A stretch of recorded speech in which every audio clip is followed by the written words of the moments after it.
지금부터 인간의 숨겨진 능력, 제3의 눈에 대한 미스터리를 탐구해 보겠습니다. 과연 제3의 눈은 진짜일까에 대한 궁금증을 알아봅시다. 제3의 눈 개념부터 과학적 접근, 마음의 눈과의 관계, 눈을 어떻게 활성화할 수 있는가 하는 것에 대한 순서로 질문과 답변을 정리해 보겠습니다.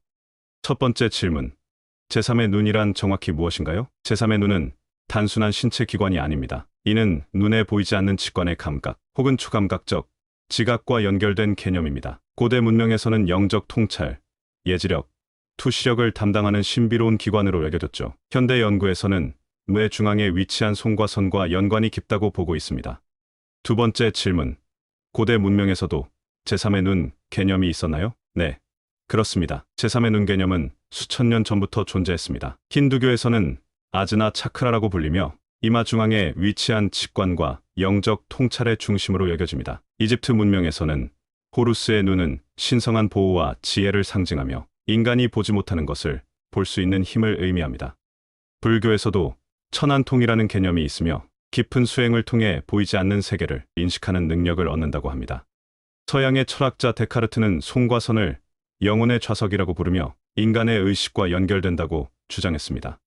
세 번째 질문, 과학적으로 제3의 눈이 존재할 가능성이 있나요? 네, 과학계에서도 제3의 눈과 관련된 연구가 이루어지고 있습니다. 그 핵심은 바로 송과선입니다. 송과선은 멜라토닌 호르몬을 생성하여 수면과 생체 리듬을 조절하는 역할을 합니다. 또한 송과선은 일반적인 눈처럼 빛에 반응하는 것으로 밝혀졌으며 과거에는 퇴화된 제3의 눈 역할을 했을 가능성이 제기되었습니다.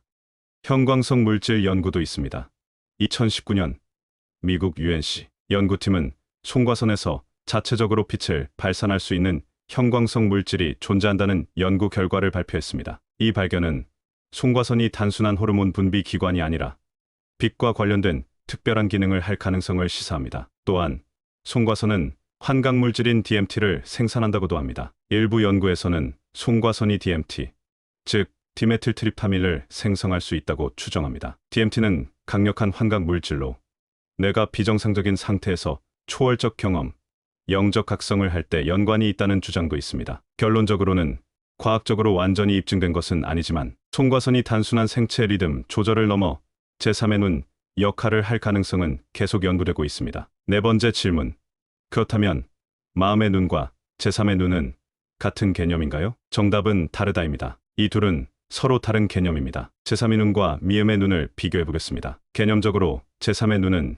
직관, 초감각적 지각, 영적 통찰을 말하며 마음의 눈은 상상력, 창의적 사고, 논리적 사고를 의미합니다. 관련 기관으로 보면 제3의 눈은 송과선, 마음의 눈은 뇌의 전두엽 사고력 담당, 능력면에서 구분하면 제3의 눈은 예지력, 투시력, 텔레파시, 마음의 눈은 문제 해결, 창작 능력, 상상력, 활성화 방법으로 구분하면 제3의 눈은 명상, 차크라 수련, 에너지 조절, 마음의 눈은 독서, 사색, 창작 활동으로 활성화된다고 합니다. 예를 들어 제3의 눈이 열린 사람은 미래를 직관적으로 예측할 수도 있다고 합니다. 마음의 눈이 열린 사람은 창의적인 사고로 문제를 해결할 수 있습니다. 다섯 번째 질문은 어떻게 하면 제3의 눈을 활성화할 수 있나요?입니다. 활성화를 위한 다양한 방법이 제안되었으며 일부는 과학적 근거도 뒷받침되고 있습니다. 그 첫째로는 명상과 차크라 수련이 있습니다. 아즈나 차크라를 활성화하는 명상 수행이 도움이 된다고 합니다. 호흡 조절을 통해 송과선을 활성화할 수도 있습니다. 두 번째는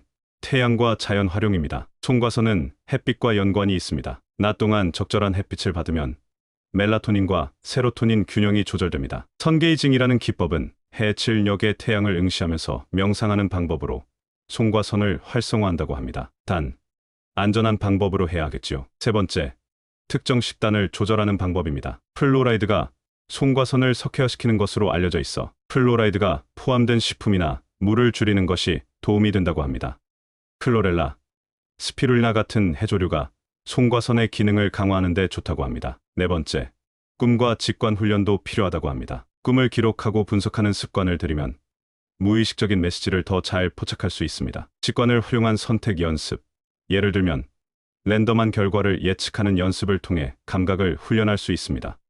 여섯 번째 질문, 제3의 눈이 열리면 어떤 변화가 생기나요?입니다. 전해지는 이야기에 따르면 다음과 같은 현상이 발생할 수 있다고 합니다. 직관력이 증가한다고 하죠. 사람이나 사건에 대한 강한 예감이 들거나 감각적으로 미래를 인지하는 경험, 투시력이 생긴다고 합니다. 보이지 않는 것을 보는 능력, 예를 들면 아우라 감지, 영적 존재 인식 등 꿈의 변화가 생깁니다. 더 선명하고 의미 있는 꿈을 꾸거나 꿈을 통해 정보를 얻는 능력입니다. 의식에 확장됩니다. 기존의 사고방식을 넘어서 더 깊은 철학적 통찰이나 영적 각성을 경험한다고 하죠. 마지막 7번째 질문은 제3의 눈은 모두가 가질 수 있는 능력인가요? 입니다. 이론적으로는 모든 인간이 잠재적으로 가질 수 있는 능력이라고 합니다. 다만 개인의 경험과 인식 차이에 따라 다르게 나타날 수 있으며 과학적으로 입증된 부분과 신비적 개념이 혼재되어 있기 때문에 본인의 신념과 경험을 바탕으로 접근하는 것이 중요합니다.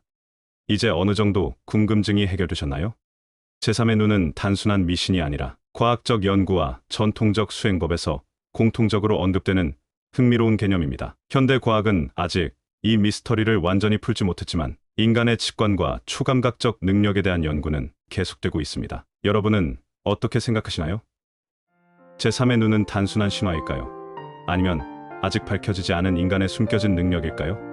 다음 시간에는 불교 사후 세계의 허구성과 그 미스테리에 대해서 탐구해 봅니다. 불교의 사후 세계는 진실일까요?